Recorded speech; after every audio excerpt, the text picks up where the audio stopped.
I'm Keith Roberson, aka Keithy Cat. I live in Tallahassee, Florida. I'm a professor of art at Florida State, and I've been there for 29 years this year. I teach in the technology and digital arts, from animation to artificial intelligence, or whatever the kids want to learn technology wise.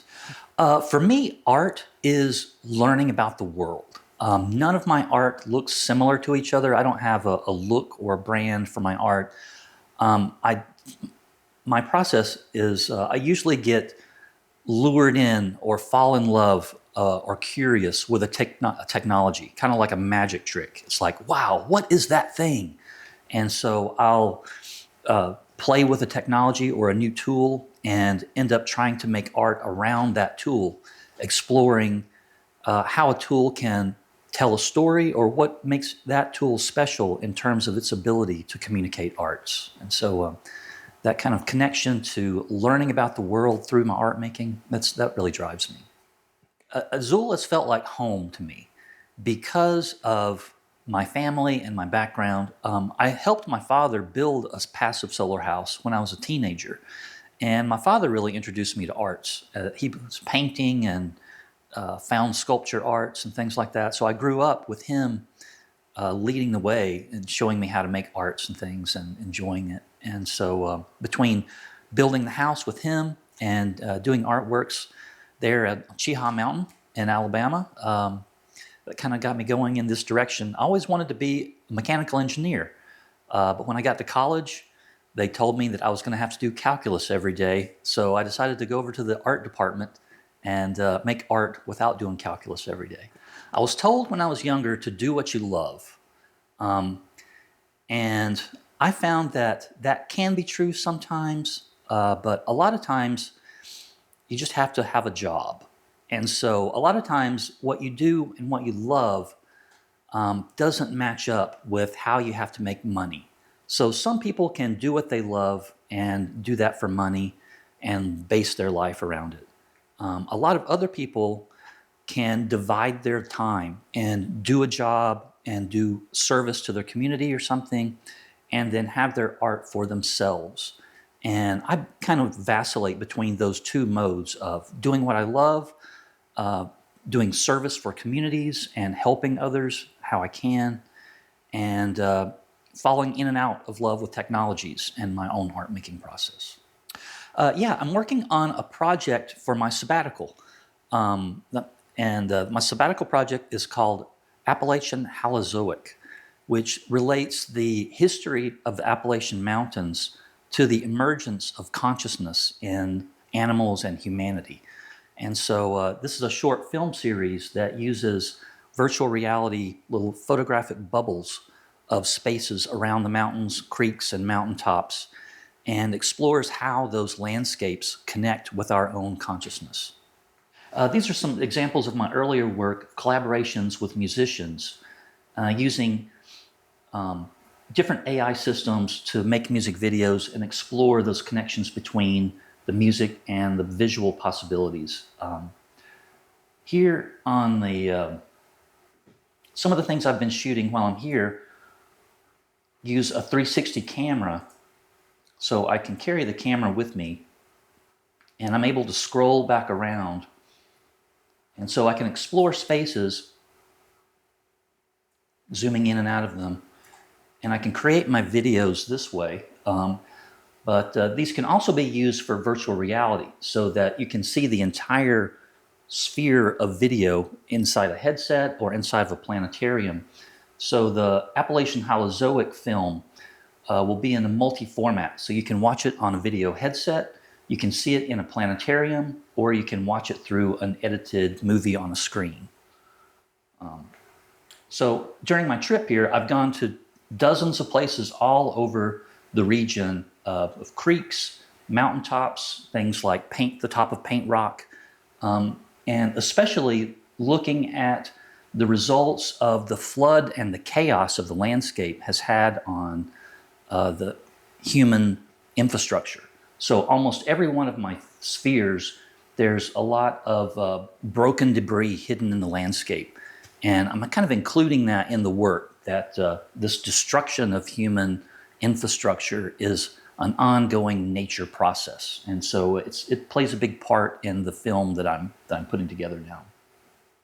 I also use artificial intelligence in different ways to explore these things. So on top of my video, I'll use all kinds of different methods to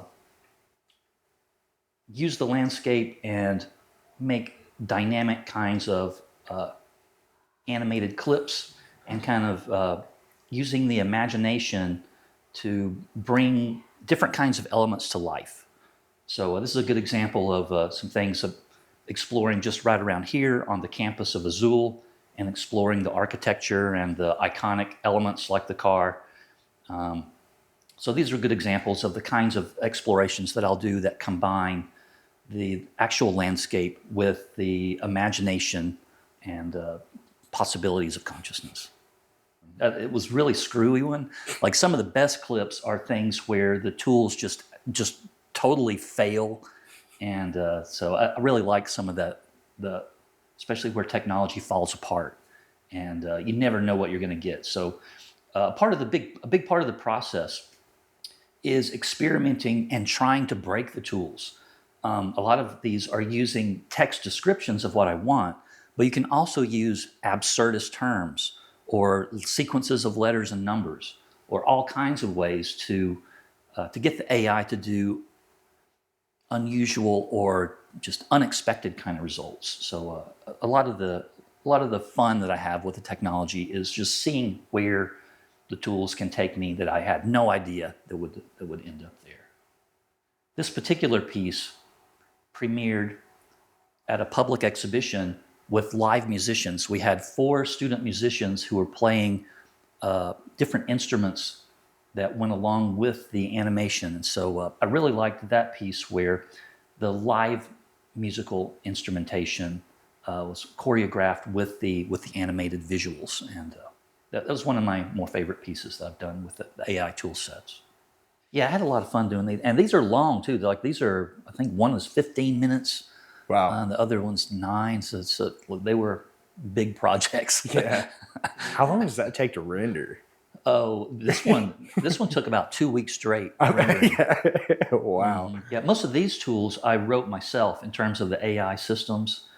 So that's another part of the technology, falling in love with and exploring, like how to build your own adversarial GANs.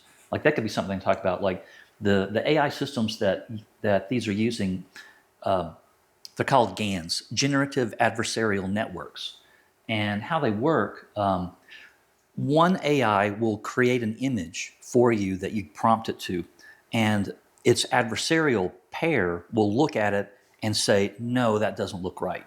Do it again. And it'll give it feedback and reject things, like maybe 10 in a row. So you can set that rejection rate. So you get these 2 AIs that are one producing, one judging, and working together, they end up with the particular results. So it's training those 2 little brains to interact with each other in order to get some final results, and it's a pretty fun process. Now it's so much easier, and it's a whole different kind of technology, like the ones that I was showing you guys from the. What was it? Oh yeah, oops. This one. These use a completely different kind of technology, based on a bigger training system, what's this one called? I can't even remember what. This is a Chinese AI system called what? Can't even remember it. Yeah, this is using a system called Kling. It's an AI model by a Chinese company that's trained on about 100,000 hours of video, and hand labeled. So somebody has gone through video and described in text what's happening over thousands and thousands of hours of video. So you feed back in an image, like these particular clips. I give them a start image and an end image, and then a text description of what happens between those 2 frames.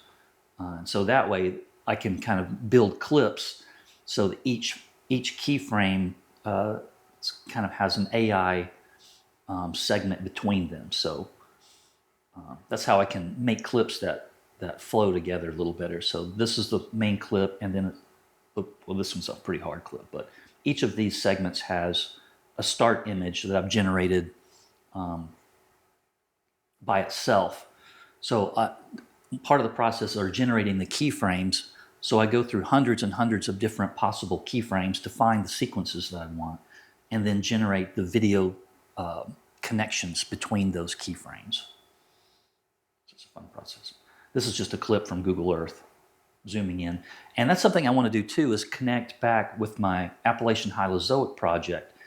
I want it to connect back to Google Maps so that we really have a more holistic view of the Earth itself, and coming into different parts of the landscape, so that you always have that Earth-like perspective and how small of a detail our scale is on the Earth. So we're that helps remind us our tiny scale